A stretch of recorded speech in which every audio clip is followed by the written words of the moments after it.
Welcome back sa ating Java programming. Para sa video na to, pag-usapan natin ang iterative construct. Ang iterative construct ay tinatawag rin nating loops. Ang loop ay statement na ginagamit para sabihin sa program na gawin ang paulit-ulit ang isang statement o ang block ng statement.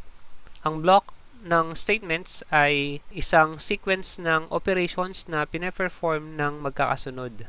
Ang Java ay nagbibigay sa atin ng construct na loop na kokontrol sa dami ng beses nating i-execute ang operation o sequence ng magkakasunod na operation. Para mas madali nating maintindihan ang loop statement, narito ang apat na part ng loop. Yung declaration and initialization ng control variable. So, ginawa ko lang yun na D over ICV kung sakaling ipaplasta natin kasi sa ating iterative construct mamaya. Ganyan ko ilalagay sa format. Yung ating loop condition, LC. Statement to be executed, SE. At yung iteration of control variable value or ICVV. Itong mga ito ay naiiba ang position depende sa kung ano yung loop na gagamitin natin. Sa Java, meron tayong apat na loop construct. Yung while, do while, yung for, at yung for each. Yung while ay pretest loops. Ibig sabihin, itetest muna niya yung condition bago niya execute yung ating statement. Samantalang yung do while ay i-execute niya muna yung statement bago niya i-test yung condition. Sa while, ginagamit ng paulit-ulit ang mga statement na nasa loob ng while loop hanggat tama ang condition para ma-execute ang mga ito. Ito yung syntax ng ating while. Declaration and initialization of control variable. Mali pa yung initialization ko. Keyword na while. Loop condition. Statement to be executed at ang iteration of control variable. Halos magkapareho lang ang while at ang do while. Ang kaibahan lang ay nauuna ang execution ng do while bago ang condition niya. Ito yung format niya. Declaration and initialization of control variable. Keyword na do. Statement to be executed. Iteration of control variable value. At yung while loop. May semicolon dun sa end ng ating while. At ang syntax naman ng ating for loop ay declaration and initialization of control variable, colon, loop condition, colon, iteration of control variable value. Tapos sa loob ng curly braces ay meron tayong statements to be executed. So para dito gawa lang tayo ng isang example. Tapos i-convert natin yung example na to sa while, do while, at for loop. So ang program na gagawin natin ay manghihingi lang tayo ng 5 integer para sa input at pagkatapos ay i-output ng program yung sum ng 5 integer na in-input natin. Buksan natin ating Sublime. Gawa tayo ng bagong program. Save natin, sabihin natin sum integer.java. Ayoko nang mag-input ng sum integer kaya kinopy ko na. Import java.util.scanner public class integer public static void main string argument, and then sabihin lang natin na long sum tapos equal natin siya 0. Long siya. Bakit long? Para maging safe lang tayo kung sakaling masyadong malaki yung mga value na i-input. Tapos meron tayong int number para sa i-input nating number. Mag-instantiate tayo ng scanner.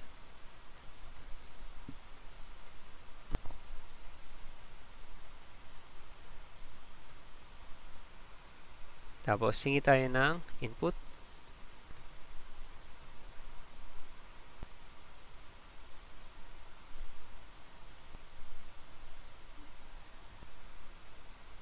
So, mag-declare tayo ng initialization of control variable. So, int control variable equals 1. Dahil magsisimula tayo sa 1.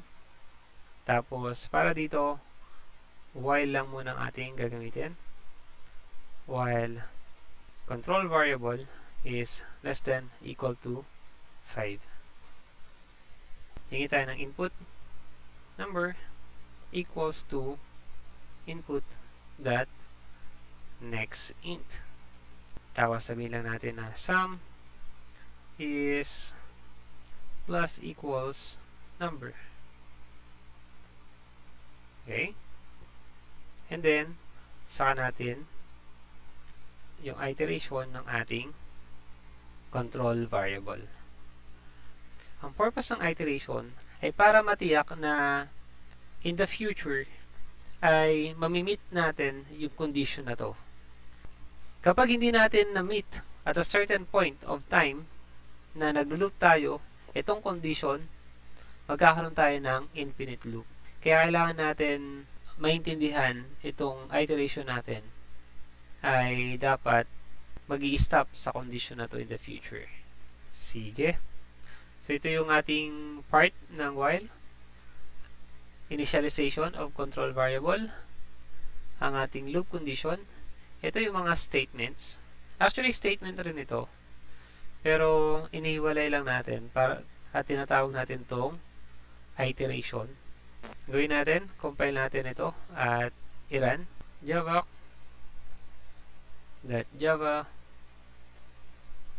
Oops, wala tayong mali ako daw. Number dapat yun. Number. Save. Ayan. Integer. Java. 5 integer.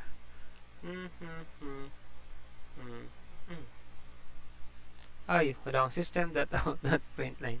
Okay, output natin. Sorry.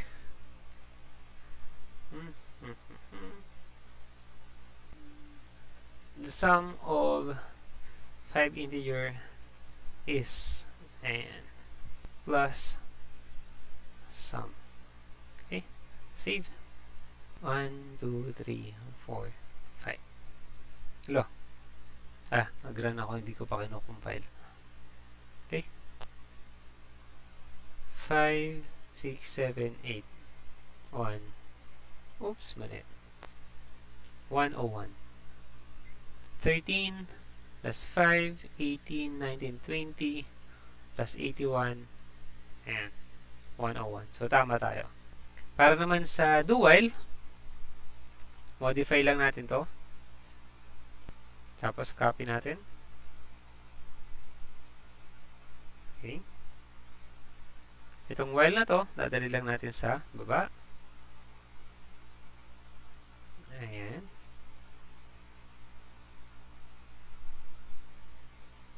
Tapos, ito yung do.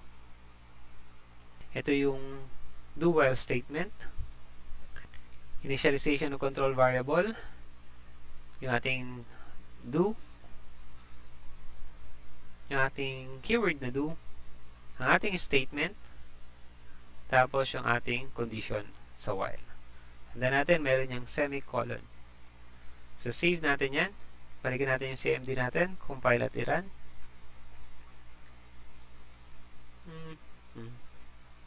Compile. Run. 1, 2, 3, 4, 5, 15. So, yan. Para naman sa ating 4, ganun lang rin gawin natin. I-comment lang natin ulit ito. Tapos, copy natin.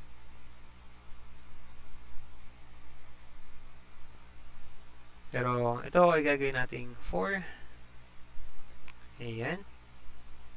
Yung initialization of control variable natin ay nandito.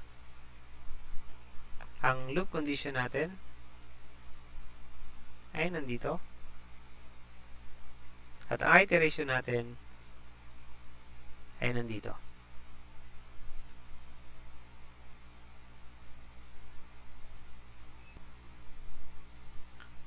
Save natin. So, pansinin natin ito yung sa while, ito yung sa do while, ito yung sa for loop. Sa for loop, ito yung mga part ng ating loop. So, dapat maging aware tayo kung saan natin ilalagay ang mga yan. I-save lang natin, tapos i-test natin yung ating program. Compile. Run.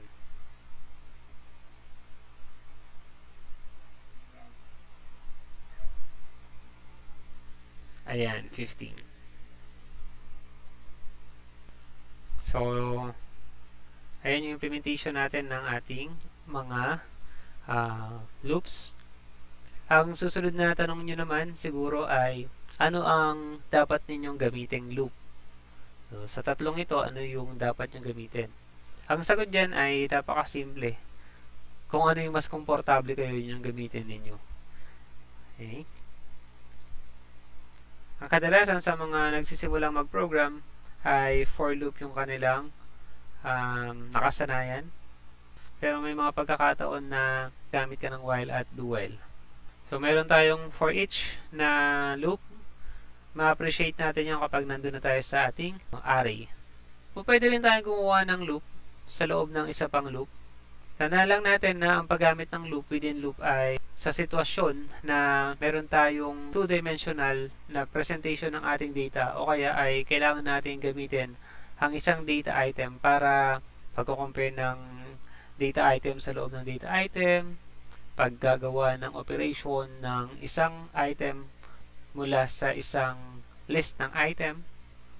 Para ma-appreciate natin yan, gawa tayo ng multiplication table. Gawa tayo ng bagong file. Import tayo ng java.util.scanner. Oops. Public class multi-table void name. Okay? Save natin. Option I multi-table .java. Instantiate natin ang scanner.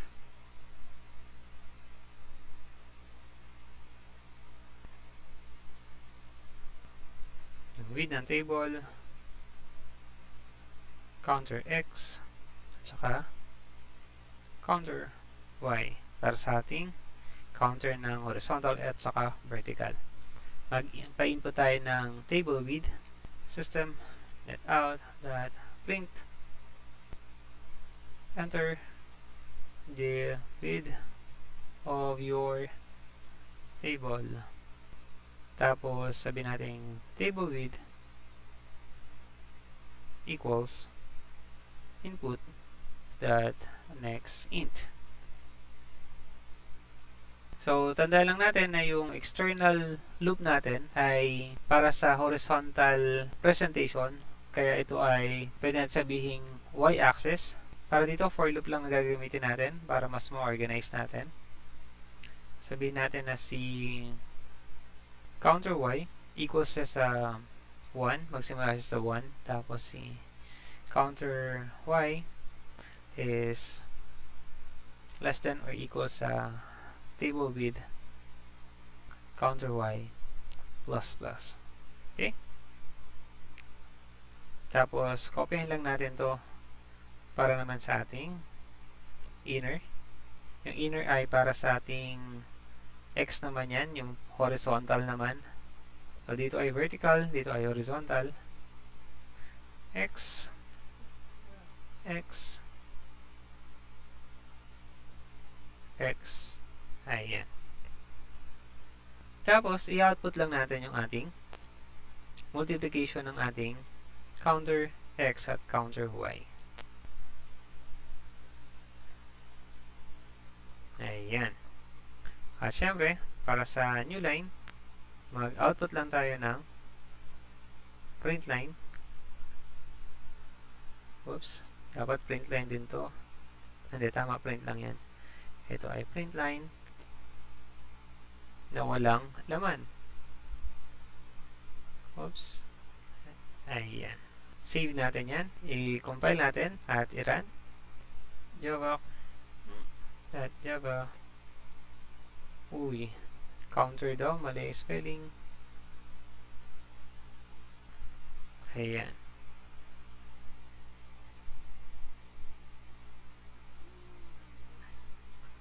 10.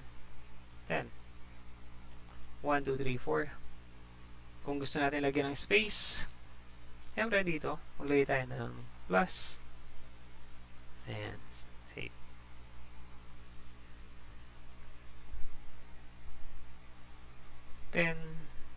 Ayan. So, kung gusto nyo pang artehan yan, edi magdagdag lang kayo.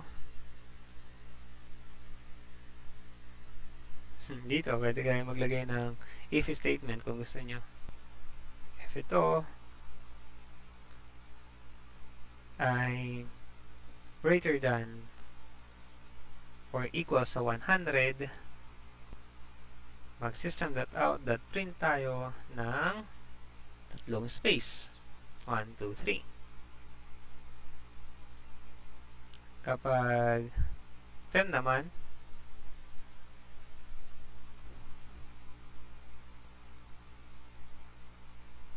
kapag less than 10, isa lang. Save. Compile, run. Compile. Oops, run. 10. Ay, hindi pa rin maayos. Mali yata. Ay, hindi. Baliktad. Dapat ito kapag mali. Kapag less than 10, tatlo. Dalawa yan. Tapos ito, isa lang. Ayan. 10. Ayan, pantay na siya. Okay? Sa mga pagkakataon naman na kailangan natin na pahintuin yung ating loop o kaya mag-skip tayo ng isang iteration, gagamit tayo dito ng keyword na break at saka ng keyword na continue. Yung continue ay para mag-skip ng isang iteration or mag-skip ng iteration at ang break naman ay para magpahinto dun sa ating iteration. So para dyan, gumawa tayo ng panibagong program. Pangalan natin to ng copyin ko na to. Ayoko na mag-type ng marami. Okay.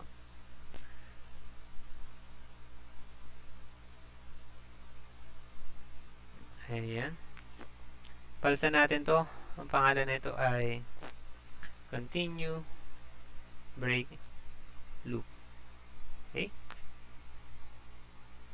Save natin yan.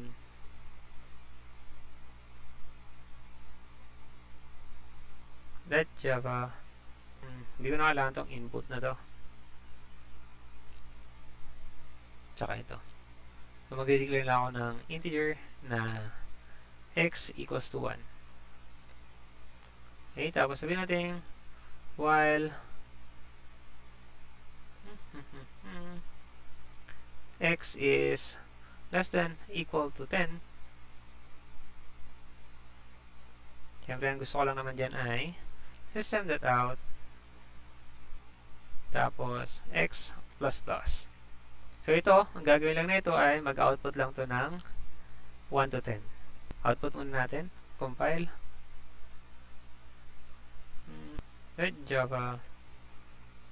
Oops, wala tayong semicolon. Ayan. Output lang natin para makita natin. Ayan, 1 to 10 yan. Okay. Huwag natin itong print. L. Ayan, print lang. Para hindi new line. Ayan, 1 to 10. Kung gusto natin na mag-skip ng iteration, halimbawa, sabihin natin sa pang 5 iteration, gusto natin siyang skip, sasabihin nyo lang ganito.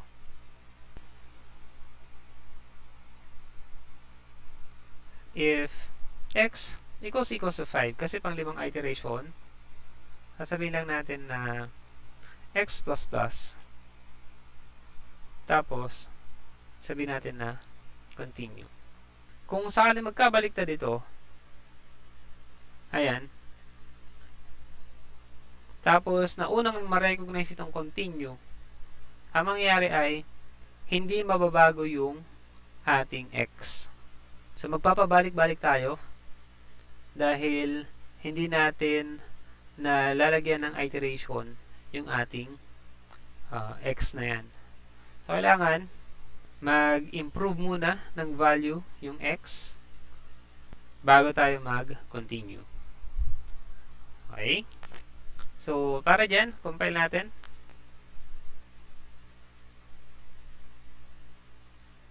Tapos, yan. Pansinin nyo, wala yung 5.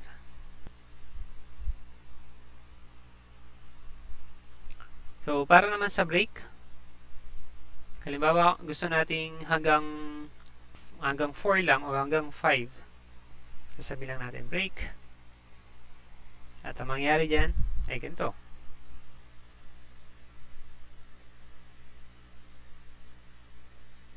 Ayan, 1, 2, 3, 4, 5 lang. Ayan yung kaibahan ng ating break at ng continue. Kailan nyo magagamit ito?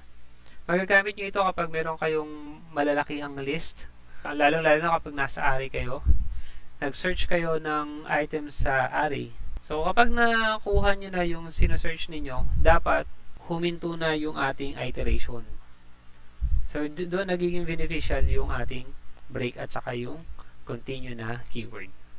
Diyan ko na muna tatapusin yung discussion natin para sa iterative construct.